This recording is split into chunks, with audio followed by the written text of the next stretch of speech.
Good morning, everybody. My name is Han, and this is Vivian. Joining the show today is Michael, and he's an expert in the field of leadership development. And it's our pleasure to having him to come into the show and sharing his journey with the audience of the show. So, Michael, thank you very much for spending your early morning to join and sharing your story with our audience here in this region. Okay. Well, thank you, Ha, and Vivian. Nice to be with you both. Okay, thank you very much. Michael, is that okay if you can help us to do a brief introduction about who you are and what you have been doing so that we and the audience will know more about you, please?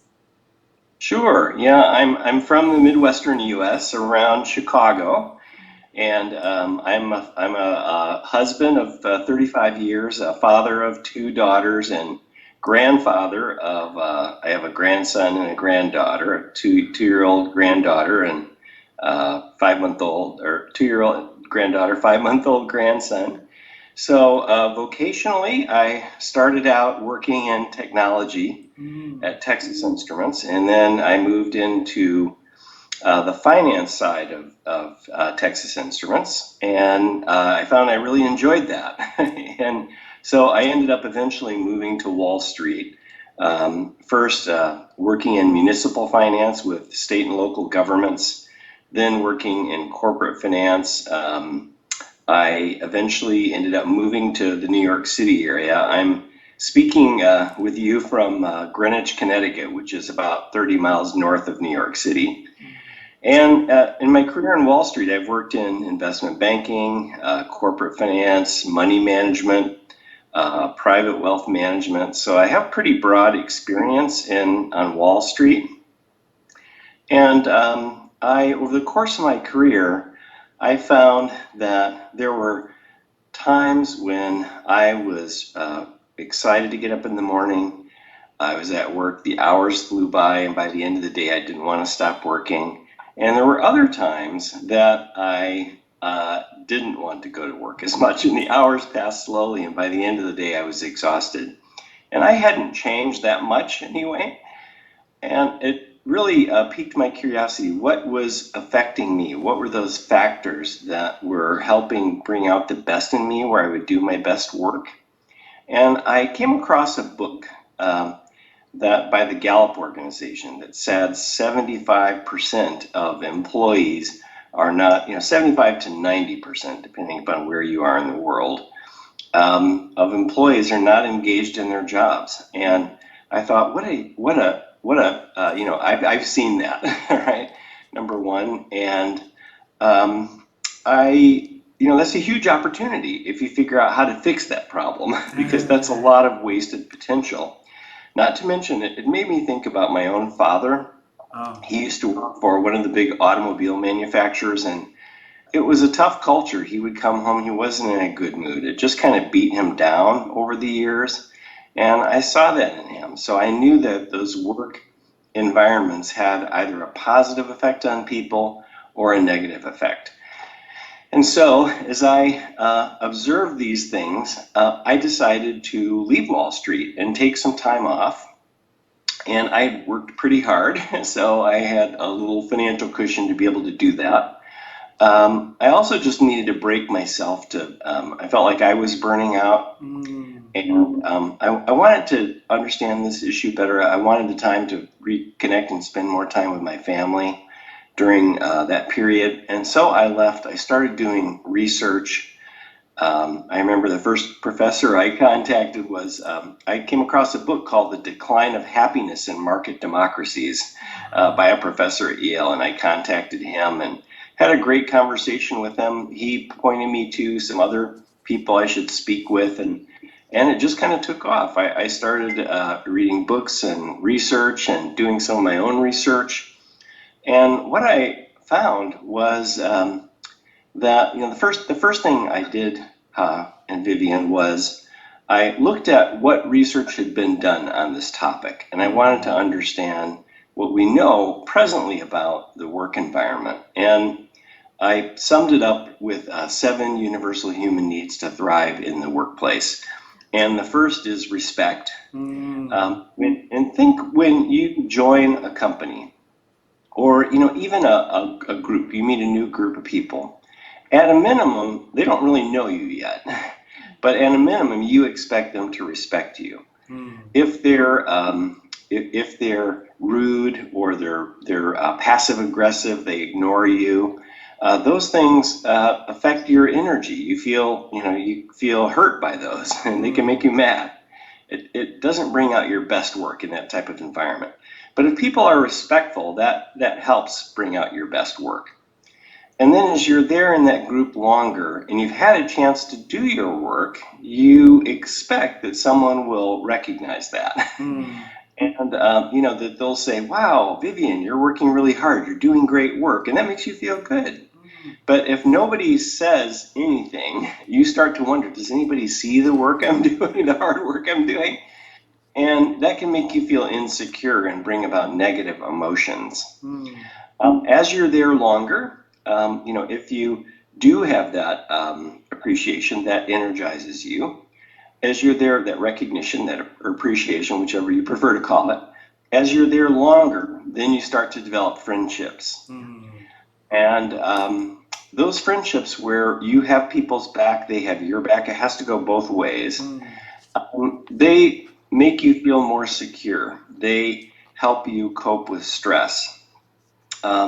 They look out for your interests. They, if they see you doing something that's against your interest, they're more likely to speak out and say, you might want to stop doing this or start doing this. And just those friendships also help bring out our best work.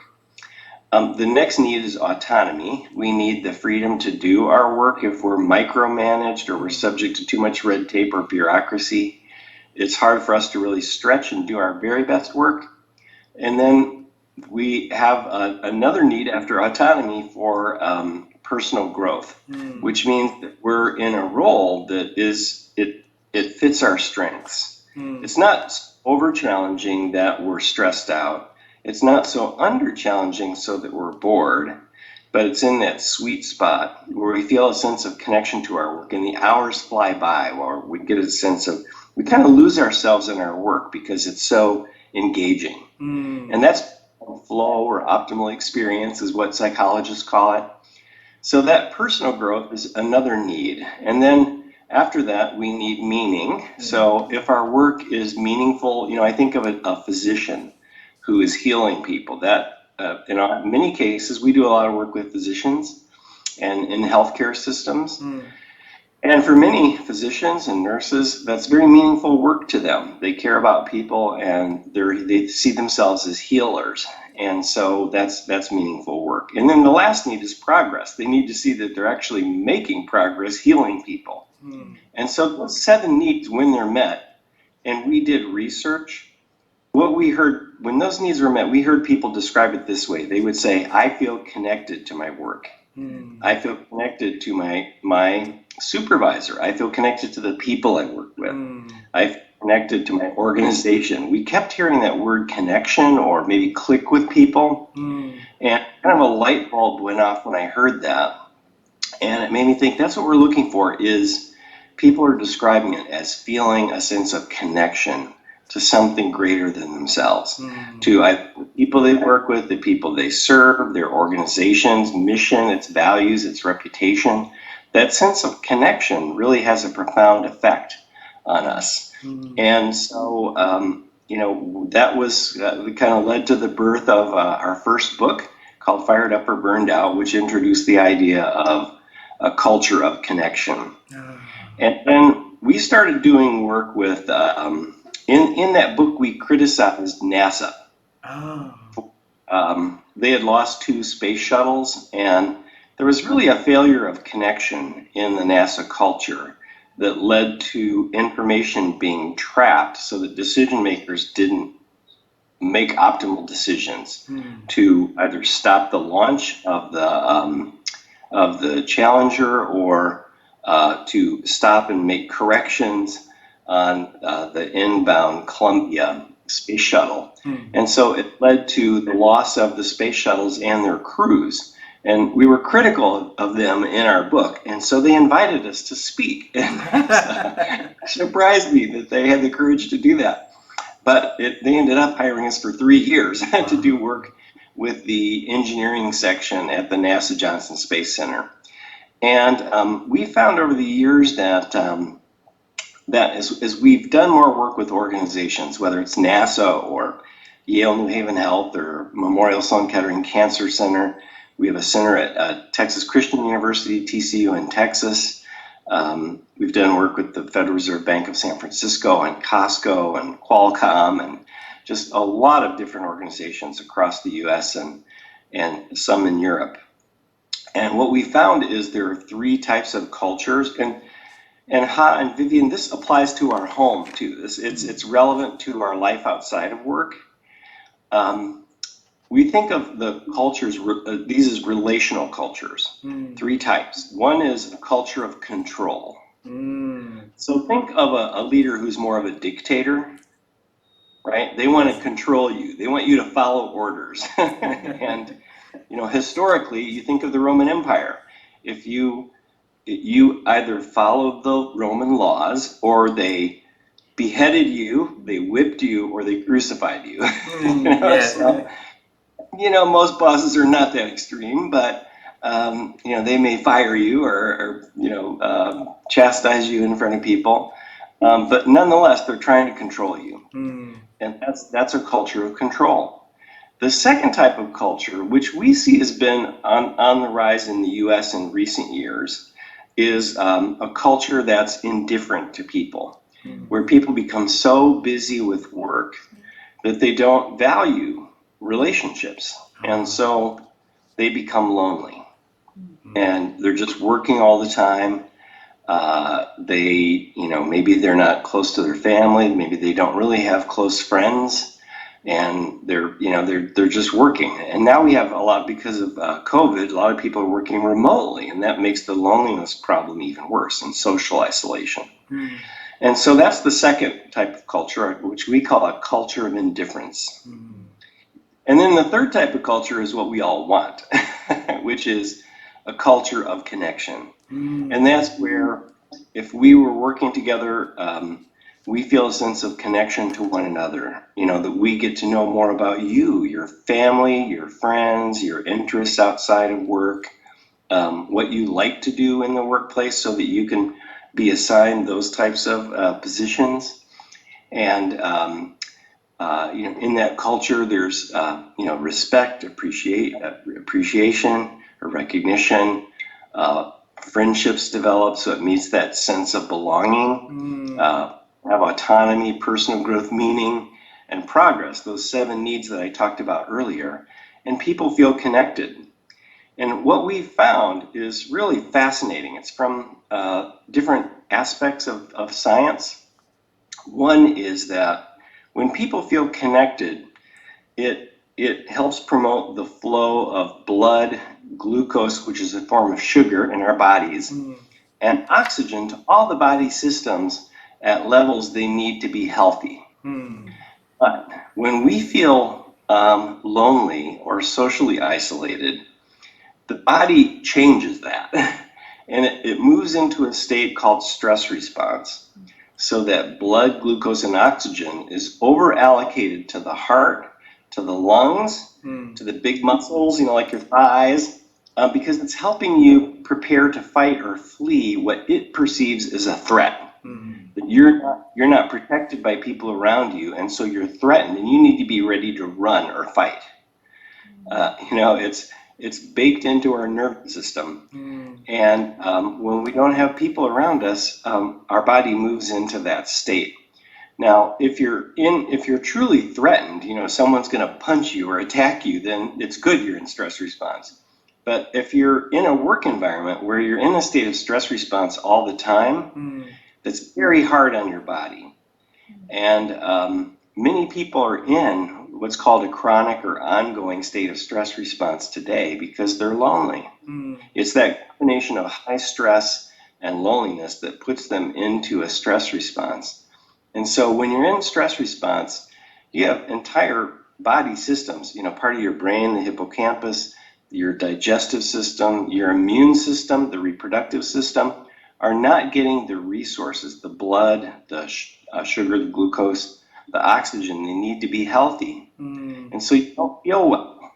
and you start looking for ways to manage your emotions. You may want more, alcohol to numb you don't feel well, so you want maybe alcohol to numb your pain, or drugs, or it could be addictions to many other things.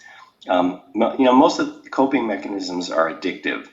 Rather than meeting those needs in a healthy way, relationships, people are trying to meet them through unhealthy ways, which are addictive. So let me just pause here for a minute and say, does that resonate with you? Do you see that in your country? Yes, we see the very same thing in our country. Yes, all three Okay. types of connections, all three types Yeah. of cultures. Absolutely. Mhm. Well, you can also think about it in terms of just nations, right? I would say, you have, right now we have this war going on where, Russia, China tend to be cultures of control. Not entirely. Every organization, every nation is made up of subcultures. So you'll find cities, you'll find families that have great, worldwide, and you'll find this in America too. You'll find cultures of control in families. You'll find cultures of control in organizations, even in some towns or states. The constitutional form of government gives us certain protections that help prevent that from setting in, and that's why they're in place, because historically, America had experienced a tyrant in King George III at the time when America's independence, war for independence took place. And so, the America's founders wanted to sever the colonies from and create this new country that had more of a culture of connection. Although they wouldn't call it that probably at the time, but that's what they were striving for, was to have certain human freedoms that allow people to connect and have self-determination of their own lives. So, this framework of connection, control, and difference, it really applies to nations as well. Okay, thank you so much Yeah, thank you so sure. much for sharing the brief of what you've been doing. I would want to bring you back into when you was at university. I'm curious, Mhm. what major did you study back then, Michael? Mhm. Well, I have a very eclectic background. I Yeah, that's started what we out want to. studying business undergrad, and then when I was at Texas Instruments, I went to a branch of the University of Texas at night to get my MBA. And I studied finance, marketing, pretty broad interest. My early experiences in business were in marketing, and then in finance and accounting. I was controller for a part of Texas Instruments, and I had kind of moved in the finance direction. And then on Wall Street, I was chief marketing officer for Morgan Stanley's private wealth management group. I was chief marketing officer for U.S. Trust, which was part of Charles Schwab. I was chief marketing officer for part of Citibank, private bank in the U.S. for a while. So I held pretty broad experiences. I'm a lawyer by training. I went to law school and was admitted to the bar after law school. So my background is pretty broad in business and law. And then after I took this sabbatical, then I really dug into organizational culture, which got me into psychology, sociology, neuroscience. We do a lot of work with, as I mentioned, in healthcare. So it's important that I kind of know my way around biology too, because, I think physicians and scientists, they want to understand what's happening in a culture physically, because they see people, physicians and nurses burning out, and they need to understand the science behind that too. So, and even when we were doing work with the rocket scientists at NASA, they wanted to understand the research. And so I could spend a half a day on research. I just kept giving them research until they said, okay, that's enough. I'm convinced, let's move on. And so we're pretty steeped in the research and understanding organizational culture and how it affects us. Now, I'm glad you brought that up, because one thing that's important, the way we think of cultures that connect people and cultures that are disconnecting is that connection is a superpower that makes us smarter, it makes us happier, it makes us more productive. It also makes us more resilient to cope with stress. Whereas disconnection is a super stressor, so that we feel the pain of stress is greater when we're lonely. So if we're not around people and say we're experiencing stress because we're worried about COVID, we're going to feel more stress if we don't have the support of people in our lives. The pain is going to be greater. Also, stress and loneliness undermine our quality of sleep. So we don't, that restorative goal that we get from sleep is not, it's our sleep efficacy is not as great. We tend to be more tired. And that undermines our willpower to eat a healthy diet, to be active. So we think of connection as a factor that affects our entire system. It makes stress more painful. It undermines resilience, and it makes us less productive. It also moves the brain processing from the frontal part of the brain, the prefrontal cortex, where we make rational decisions, to what's called the amygdala, where we process threats. So we're more likely to make rash decisions than rational decisions. In fact, I wrote an article for a publication in Spain recently about Vladimir Putin, and I think there's evidence that he is lonely and isolated, and so he's not going to make the best decisions in that state. He's going to feel more threatened, and it's helpful to know that if you're negotiating with him, to try to build that rapport, to try to understand his perspective and negotiate with him with that in mind. So what other questions do you have? Yeah, Michael, I'm very curious. It's a big turning point all the way from technologies to human connector. So it seems like from all the numbers, you become very deep into biology, all the chemical reactions and how the human behave in psychology. Is that your calling? Do you know that in your turning point where you are finding your meaning, or how does that come into you? Yeah, Vivian, that's a very good question. I think part of it is that I recognized in myself that I had become lonely. I was working on Wall Street. I was commuting from Connecticut into Midtown Manhattan. At one stage in my career, I was working. I had an office that overlooked Times Square, and yet I was miserable. I lived in this beautiful community, have a wonderful family, and but I had really crowded out time for my friends. Because of the demands of my work, I had less time for my family. I was just focusing on tasks all the time, and I started not feeling well, Vivian. And so, I started needing more caffeine in the morning and alcohol at night to slow down. And like I said, you don't get great sleep quality if you're relying on alcohol to relax you, and you're stressed. And so, I could tell that it was affecting my health. And that's one of the reasons I left Wall Street too, is I wanted time to heal. And I was not going in a good direction. And that's pretty common on Wall Street. A lot of people have addiction issues. It's common in the US. At least half the people have serious addictions in the US right now. But I would say it's probably a global problem too. Yeah. There's a lot of problem with addiction as people try to cope with. Life can be hard.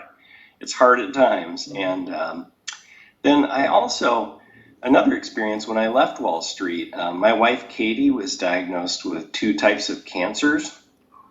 And so she was treated at our local hospital here in Greenwich, Connecticut, that's part of Yale New Haven. And we also took her to the Memorial Sloan Kettering Cancer Center in New York City. And I'll never forget one of our early visits there. We were walking down the street in Midtown, New York City, and the doorman, he made eye contact with Katie, and he smiled and greeted her. And this is very unusual that anybody makes eye contact in New York City, so it caught me by surprise. and he was very friendly, and the receptionist was calling everyone honey. That's also very unusual in New York City. And the security people, the administrative people were helpful and friendly. We met our doctor, Marty Hensley. She's an oncologist. We spent an hour with her. She was upbeat and optimistic. She told Katie, don't look at the statistics because you're not a statistic, and women do survive this disease, advanced ovarian cancer.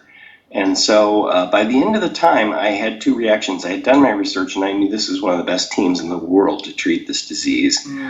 And secondly, I knew they cared because I could feel it. Yeah. And that sense of connection we had with them, it calmed my anxiety, and it made me more optimistic that we could get Katie through this difficult season ahead, because her chance of survival was less than 10% that she would survive for more than 5 years. And we knew it was going to be a battle ahead. But this year we celebrated Katie's 18th year of being cancer-free from ovarian cancer. And now Sloan Kettering is one of our clients. We've been doing work with them for probably close to 10 years now. And so is Yale New Haven Health System, part of Yale University. They've been our client for several years. So we just finished doing work with physician leaders and nurse leaders at the hospital, at the flagship hospital in New Haven. So it is, to get back to your question, Vivian, it is a calling for me. It's something I feel that has touched me personally. I think there are a lot of people like me who didn't understand how much I needed relationships. And so in my desire to be successful, I had crowded out time for relationships in my life, and my body was in a state of stress response. And I think there are a lot of people who are like that. They don't know that why they don't feel well is their body is responding to the lack of relationships in their life. So I think it's a really important message. Wow. Michael, thank you for sharing your story. It's very personal, and there was a lot of tough time in your life that we're sorry about that. But at least at the end, we are so happy hearing the story of Katie, and the success of curing the cancer over the 18 years. So your response to your calling at the end, give great results. So I'm congratulations for that. I would want to bring you all the way back further before your school years. If you don't mind.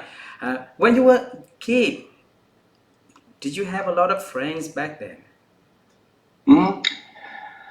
Well, I would say that's a very good question. I had I was very immersed in sports as a young kid. There were 3 seasons: baseball season, football season, and basketball season. And so, I played with in my neighborhood all the time with my friends. And so, were they close friends? No, probably not. I think, it was all around sports. That was our life. But I think that's how a lot of kids are. You get into your teen years when you start to face more relational difficulties at times, during junior high, middle school, high school, those years, adolescence, and friends become more important. And, I think I dated some really nice young women who became close friends, and they were more my confidants, I would say, than my guy friends. Don't really remember my guy friends being confidants so much as, as teammates in sports. That's good for us too. What we find in the research is we need all kinds of relationships. That those relationships we have that are more informal, that are not as deep, those are important relationships too. They have a positive effect on us.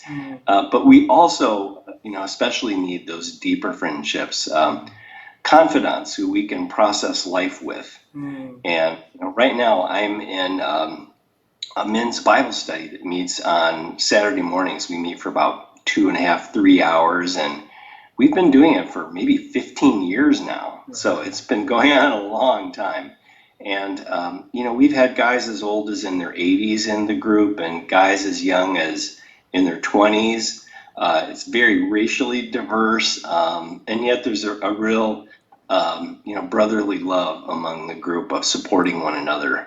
And for me, that's, it's a real critical part of my life, along with my relationships with my family and then I know a lot. Wherever I go in our community, I practically know someone. So we've been here for about 22 years now in this town in Greenwich, Connecticut. And so it's nice to have that kind of longevity where you have friends just about everywhere you go. And I really like that too. And research shows that makes a difference as well. Wow, wonderful to hear that. Because I asked that question because in my belief, I always believe that we all hunger for human connections. Because we are hungry to be connected in a meaningful way. But then somehow, somewhere, somewhat, the way we grow up, we go to the world of work, and things change. That makes us, more focused on what we call is transactional, the business side of it, and we forgot about the connectivities, forget about the meaningful. So I don't think that leaders at top, they also want to create the culture, of belongings in the top of the head. But then somehow that desire just didn't work. And so and then what happened to us? What happened to us over the years? Why don't we have that great sense of connectivity? Can you help sharing your research on that? Mm-hmm. Well, I think it's, I think when looking at, there's been a big change in that since, the country I'm most familiar with, obviously, is the U.S. And we saw a change in the U.S. after World War II. And, the U.S. went through this phenomenal economic boom after World War II. And, economic growth, or GDP, went like this. It just soared. But what happened in terms of subjective well-being, which is what sociologists call as happiness, subjective well-being is the scientific term. It actually went in the other direction. As people became wealthier, subjective well-being declined. And we saw that trend accelerate after the 1960s, when there was broader adoption of television and media. And my belief is that in America anyway, people stopped socializing as much, and they started, gathering around the television more. And, that more impersonal, one-way type of communication, it had a negative effect on just reducing interpersonal connections. And then that also has accelerated with the introduction of the smartphone, the laptop computer. Now, these are wonderful instruments that help us in many ways. But if they crowd out all our time for personal connection, for family and friends and colleagues at work, where we're just, we're strictly interacting with machines, that's not good. And you can see in the not too distant future where more people are going to be living in a meta virtual world. And that is not good, right? Our bodies are not made for that. And it will have health implications. It will reduce life expectancy. But you can see we're headed in that direction. And I think more and more people are writing about, we first wrote about this in 2007 with our book Fired Up or Burned Out, which actually came out in Vietnamese. It's in Vietnam. Our last book, Connection Culture, isn't in Vietnamese. I hope it will be at some point. And there is a second edition out. It's just in English at this point. But we're seeing more people writing about this topic. Most recently, Norina Hertz, who's a faculty member at University College London, wrote a terrific book called The Lonely Century. And, in her book, Norina really, she touches on a lot of the things we've mentioned today, just the science behind connection and loneliness. she doesn't go as deep as we do in our book. We have a lot of case studies in our book, everything from the rock band U2 to Ford Motor Company and Alan Mullally to, just a real mix of diverse people around the world. We hope to keep identifying and doing case studies on that. But I do think Noreena's book, The Lonely Century, really does something that I overlooked, and that is she makes us very aware that loneliness also fuels the rise of dictatorships around the world. And we have just recently, a group called Freedom House released a report that showed 38% of the world's population is living under the rule of dictators. They're in not free countries. 38%. And that is increased. Yeah, it's 38% of the world's population. That's increased for the 16th year in a row. Versus about 20% of the world's population lives in free countries, and the rest live in partially free countries. But so there's a trend toward dictatorship and cultures of control that concerns me. And we also see in research that Gallup came out earlier this year and said that negative emotions had been on the rise in the workplace for the last decade.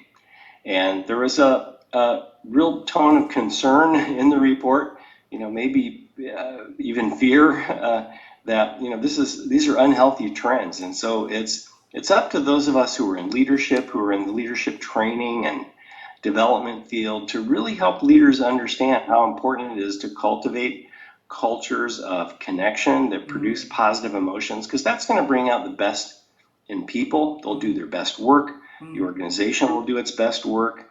We have an abundance of research that shows that.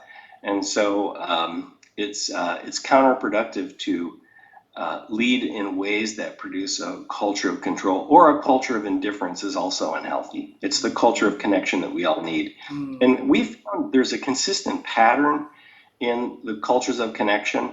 And what we find, Ha and Vivian, is that leaders in cultures of connection, they communicate a vision that unites people. It's usually about providing something of value to the world. They also they value people as individuals. They don't think or treat them as mere means to an end. They also give people a voice. So when people, they have a voice to share their opinions and ideas. And when people have that vision that they're doing something good through their work, when they feel valued as individuals and that they have a voice, they have some agency to share their opinions and ideas, especially on things that affect them, then they feel connected. They feel connected to the organization.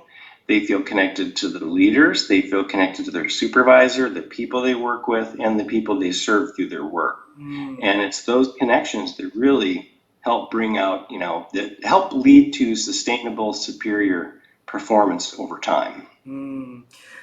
Michael, your work on the burnout, how long did it take you to come up with that? After you left left Wall Street and start on your research, how long until did you do the research until you come up with the idea of the culture, the importance of the human connections within the culture connections?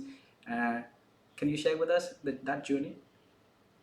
Well, it was. I'm slow, so it took a long time to figure that out. So I probably did research for, let's see, I left Wall Street in 2002, and I started doing research, and it was starting to crystallize in my head what I was seeing. And those experiences, like at Memorial Sloan Kettering Cancer Center, also had an effect on me because I was seeing it. I mean, our first book, Fired Up or Burned Out, was published in 2007. So there was a 5-year period. Now, it's a long, I would say most of the book was written probably 2 years before it was published. So it had crystallized, but, it was a combination of seeing that in the research, but then also seeing it in through that what I had experienced, what I had seen on Wall Street, and then what I saw at Sloan Kettering. And just to use Sloan Kettering as an example, Sloan Kettering has if you were to see their logo, beneath it they have a little saying. It's the best cancer care anywhere. And they've had that for, this is a very old institution. It's the oldest private cancer center in the world. And that phrase has been something that has been a point of pride for that culture forever. It's just, I remember one time when Katie was having a treatment at Sloan Kettering, and this was just, serendipity or providence that this happened. I was going to get something to drink. Katie had intraperitoneal chemo, where they poured chemo into her abdomen, and it lasted about half a day. And while I was there with Katie, I went to a gift shop to get something to drink, and I came out, and across the way there was a big open lounge, and employees gathered to talk about the results of an employee engagement survey. And I thought, I wonder what's going on here. I kind of, I stopped and listened a little bit. They didn't pay attention to me. And I heard people say, we love our mission to provide the best cancer care anywhere. We love our patients and their families, and we love the people we work with. Wow. And here I was on the east side of Manhattan at Memorial Sloan Kettering Cancer Center, and I had worked on the west side of Manhattan, where some of the firms I had worked with on Wall Street were, and yet the cultures were so different.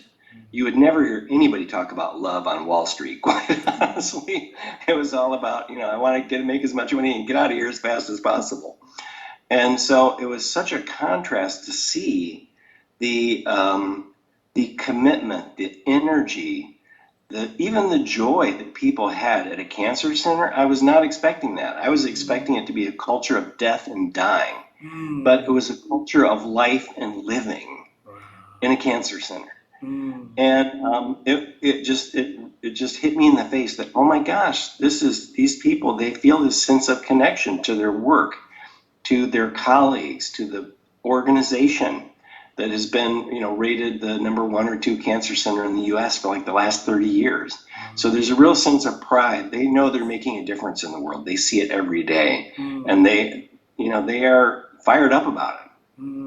Wow. It's really beautiful, the culture. What you say is so beautiful. Your book about the fire up and burnout has been written for 15 years now. And then the topic of burnout and well-beings and belongings really talks a lot about that in the last 3 years, though. When the pandemic hits, right? And it still, to me, it feels like leaders forgot about, their own issue with burnout and forgot about the issue of burnout until the last minute, and then they react to the situation. What caused them to forgetting those important elements, Michael? Well, it's, psychologists have this term. It's called the hedonic treadmill. Have you ever heard of that? Hedonic? Hedonic treadmill is what it's called. Okay. And I think a lot of, if you look it up, you'll find there's quite a bit written about it in the field of psychology and positive psychology in particular. And it just means that, we're always pursuing money, power, and fame if we're on the hedonic treadmill. And those things provide short-term rewards. And if you look at the biochemistry of that, they produce, they're like 100 neurotransmitters. So this is a bit of an oversimplification, but it's true that when we're chasing external rewards, whether it's money, power, status, produces dopamine. Dopamine has been called the molecule of more. Molecule of more. Because we always want more. And let me just explain that a little bit more. Because dopamine it's an excitatory chemical that, it speeds up our heart. It makes us feel good, right? It's a nice thing. But it only lasts for like 30 minutes. It doesn't last long. Its effects are very, they're short term, and it leaves us wanting more. A lot of addictions are, they're addictions because they're affecting what physicians call the dopaminergic reward system, and you want more. And the other aspect of it is, the more you satisfy that need, the more you burn out the dopamine receptors in your brain, so that you actually need more of the same chemical or activity to produce the same positive feelings. Wow. So, your body gets accustomed to that, and you actually need, say, more alcohol or more drugs, or more potent drugs, or more quantity of drugs to produce the same effect. That's what addiction does. And so now the healthy leaders, you will see in them that they are stabilized by supportive relationships. They have good relationships at home, outside of work, that they're very protective of, and they have good relationships in the workplace. And relationships produce, they affect the serotonergic reward system, and they produce serotonin. There are other chemicals they produce, endocannabinoids. Oxytocin is one that's often talked about, the trust hormone. And those neurochemicals, which affect our brain, but they also affect other parts of our body, our autonomic nervous system. When those chemicals they produce a feeling, rather than excitement, they produce a sense of contentment. So it's a positive emotion, but it's a different type of positive emotion. Contentment is a much more stabilizing positive emotion than excitement. Now, what you find in the really exceptional leaders, I think of Alan Mulally, who I just think the world of. He was the CEO who turned around the Ford Motor Company. You will not find a nicer person than Alan Mulally. He is just, he cares about people. He's very personable. He's an aerospace engineer. He's a very smart guy. He's great at getting people to, he has what he calls his working together system. And, but here's a guy who has great relationships. He grew up in a family that taught him, the most important thing in life is to love and be loved, in that order. And, he was loved growing up as a kid, and it's easy for him to love other people. And so he's not at Ford anymore. He started out at Boeing, and then he moved to Ford and turned around Ford. But what I heard from people who were at Ford when Alan was CEO was that you'd see him walking the halls, and he was always stopping to talk to people and greeting people, and he's just he's an engineer, but he's also he's strong at tasks, but he's also strong at relationships, and that stabilizes him. It makes him a strong, dependable, it makes him a very effective leader. And you'll see that in the very best leaders. I've seen that in Admiral Vernon Clark, who's the former chief of the U.S. Navy, second longest serving chief of the U.S. Navy. He really cared about sailors and their families, and he cared about people. And he cared about, having his aspiration was always to make the U.S. Navy the fastest Navy in the world. And he is also an engineer, but he was also very good at relationships. He and his wife, Connie, have a very strong marriage and great friends and family. And that was important to him. And he cared about sailors and their families. And it made a big difference. Or I see it in, take a very different example, say, Oprah Winfrey, the media person. She's she has many friends. She's a very personable individual. She has strong working and personal relationships. Or the rock band U2. That band has been together all their adult lives. They came together when they were just 14-year-old boys in Ireland, and yet they've supported each other through sickness, through divorce, through some health issues. One member had developed an addiction. They, instead of pushing him out of the band, they helped him recover. And, they've really supported one another. And their music is about human rights and social justice. And so they have, that vision, value, voice. They value each other as individuals. They have a mission that's meaningful to them, and the way they treat one another, the way they make the decisions, they have a consensus style. If anybody strongly opposes a decision, they won't do it. So it forces them to work through their differences until they can reach a reasonable consensus before they move forward. And so that vision, value, voice really creates a strong sense of unity that's kept them together for, over 40 years now. Michael, I have this question because we always believe that people have a second chances. Okay, so for those leaders that not possessing promoting the culture of connectivity and human connections, those are lonely. Okay, how can and if they want to make a shift in their leadership and then becoming promoting the culture of, we call it connection culture of connection. What is the foremost things that they need to do so that they can start to make such implementation, such changes?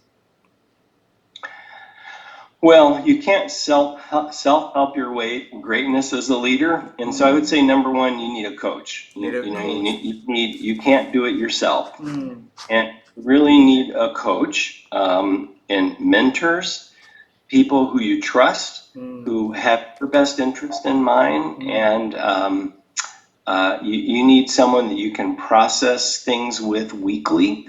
It's a great practice to say, okay, what are your highs and lows for the week? Let's talk about those. And, especially when we converse about our struggles, it diminishes our pain. When we can celebrate our achievements, it enhances our joy. One of the great things about connection is we have the ability to feel each other's emotions because we have these neurotransmitters in our brain that we sense people's emotions, and so it's having those supportive relationships, starting to develop those. That's really job one, and then doing evaluations to get feedback on how you're doing as a leader. It may be that you're not providing sufficient recognition to people. You like the spotlight too much. And, it's like Phil Jackson, the basketball coach, told Michael Jordan when he was a young player. He said, the basketball is like a spotlight. Everybody needs to have the spotlight on them occasionally. And, I think that just kind of clicked with Michael Jordan. So he realized he couldn't keep the ball all the time. He really needed to pass to his teammates, let them take shots and let them be in the spotlight. And, I credit Michael Jordan for having the humility to do that, to really listen and want to be the best. And, he's a great example of a leader who made a lot of changes and became a better leader of the Chicago Bulls basketball team as a result of having a good coach in Phil Jackson. Or I think of Jim Goodnight, the founder of SAS Institute. He's a very introverted man. When he founded SAS Institute, he started going out and sitting down in the employee cafeteria with groups of employees that he didn't know. That's very hard for a very introverted engineer to do, but he did, because he had some wisdom to understand that he needed to be out there among people because he was their leader. And he set up Java with Jim sessions, they called them, where he'd just show up and people would ask questions. And so, people do change. I've changed a great deal because of what I've learned. And so I'm very optimistic that leaders who want to change with some guidance and support, they can change. Absolutely. I've seen it time and time again. They become better leaders. And it's also had a positive effect on their lives outside of work. Wow. So it absolutely can be done. You're really a real role model for the leaders that if they want to change, they can look up to your story and start to make the changes, important changes to their lives, right? Michael. Yeah, I bring that empathy because I've been there. I would like to ask you the last question from my end, unless Vivian has some other questions. We know your past, we know your present, all the work that you do already. We would love to know, is there exciting things that you're about to do, planning to do in the coming years that you want to, highlight with us and the audience? Well, we're trying to. I'm 62 years old now, and I've got a lot of miles on me from working, a lot over the years.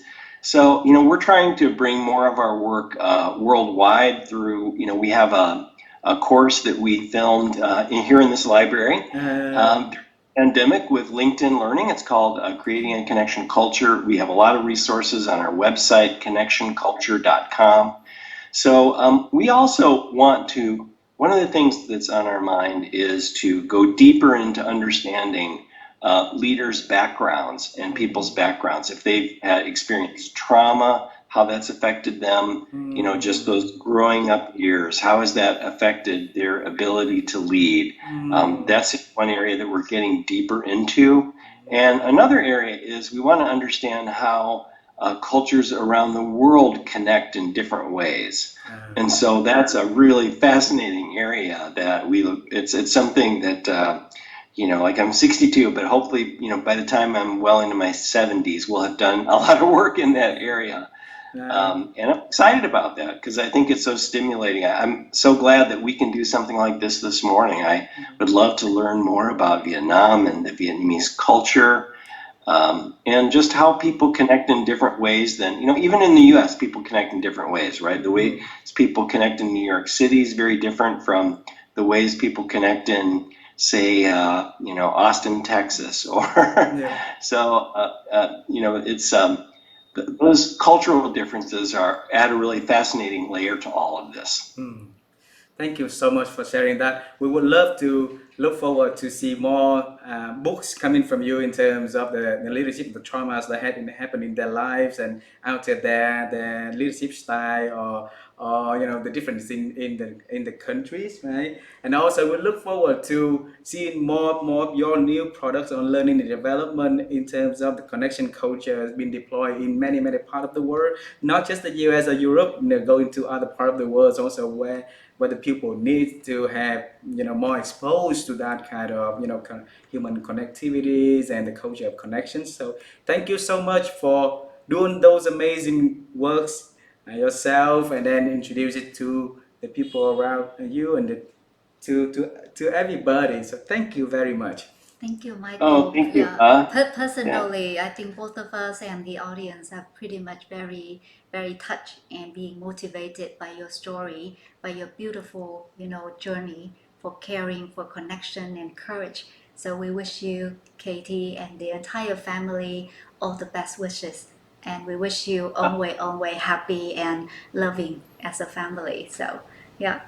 Loving and caring. Thank you. So I feel like I've made 2 new friends today, and I really look forward to staying in touch. Thank you very much. Pleasure. Our pleasure. If you and your family ever come to our country, please let us know. We will be so happy to take you guys around. All right. Yeah, likewise. If you are in the New York City area, let us know. We're very close. So I hope you make it there sometime. Sure. We definitely will go there probably next year, the year after.